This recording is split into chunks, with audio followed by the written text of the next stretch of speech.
পবিত্র ঈদুল ফিতর উপলক্ষে সরকারি ছুটি একদিন বাড়ানোর সিদ্ধান্ত নিয়েছে সরকার। ফলে শবে কদরের ছুটিসহ টানা ৭ দিন ছুটি ভোগ করবেন সরকারি চাকরিজীবীরা।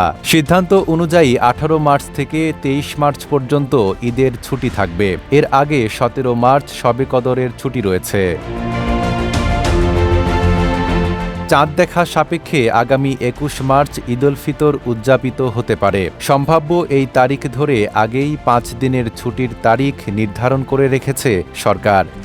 RICL TMX, যুগের পর যুগ স্থাপনা থাকে মজবুত। সে অনুযায়ী ১৯ থেকে ২৩ মার্চ পর্যন্ত ছুটি ছিল।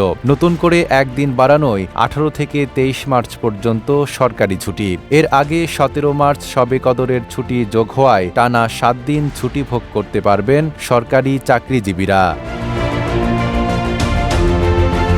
নাইম আরাবী, ঢাকা পোস্ট।